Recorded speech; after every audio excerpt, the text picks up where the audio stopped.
কংগ্রেস যখন ভারত জোড়ো যাত্রা শুরু করলো, আসামের মুখ্যমন্ত্রী হিমন্ত বিশ্ব শর্মা বলল ভারত জোড়ো যাত্রা কাশ্মীরে পৌঁছানোর সাথে সাথে কংগ্রেস শেষ হয়ে যাবে, কংগ্রেস জিরো হবে, আর তখন ভারত কংগ্রেস মুক্ত হয়ে যাবে, কংগ্রেস মুক্ত ভারত। কি সুন্দর কথা! সারা বিশ্ব যখন কংগ্রেসের উন্নতির কথা চর্চা করে, মিডিয়া যখন কংগ্রেস কংগ্রেস বলে, তখন হিমন্ত বিশ্ব শর্মা এই ধরনের মন্তব্য করে। তো কথা বলার আগে তো একটু চিন্তা করে দেখতে হয় যে মানুষ তো বুঝবেই ভবিষ্যতে কী হবে, সবাই তো দেখবেই। আর আমার কথা যদি মিথ্যা হয়ে যায় তাহলে আমার মুখটা কোথায় যাবে? যাই হোক, পাগল ছাগলরা অত কিছু চিন্তা করে না মুখ চালানোর সময়। তো হিমন্ত বিশ্ব শর্মা ওই ধরনের, উনি যখন কথা বলে মুখ তো একদম হেলিকপ্টারের মতো চলে। উনি কোথায় আছে, উনিই কথা বলছে না অন্য কেউ বলছে, ওনার কোনো হুঁশ থাকে না।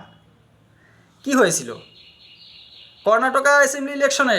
ভারত জোড়ো যাত্রা শুরু হওয়ার পরে বিজেপিকে কংগ্রেস কিভাবে হারিয়ে দিল, নতুন করে কংগ্রেস সরকার হইল। হিমাচল প্রদেশে বিজেপিকে কংগ্রেস সরিয়ে সরকার গঠন করলো।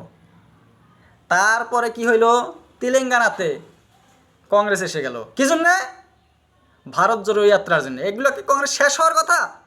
তারপর 2024 লোকসভা ইলেকশনে মোদী সরকারকে কংগ্রেস ল্যাংড়া বানিয়ে দিল। কংগ্রেস আগে 300 চেয়ে বেশি সিট পেয়েছিল, হ্যাঁ গান গেয়ে বেড়াইছে 400 সিট পাবে, কিন্তু কত কত পেয়েছে? 250-র নিচে। এখন একলা সরকার গঠন করতে পারলো না এই নীতিশ কুমার চন্দ্রবাবু নাইডুর সাথে নিয়ে। তো এগুলো কি, এগুলো কি কংগ্রেসের কি শেষ হওয়ার কথা? শেষ হয়েছে কংগ্রেস, না কংগ্রেসের উন্নতি? বিজেপি তো শেষ হয়েছে শেষের দিকে। বিজেপি কি সে আগের বিজেপি আছে? মোদী সরকারের আগে ফুটানির সরকার আছে?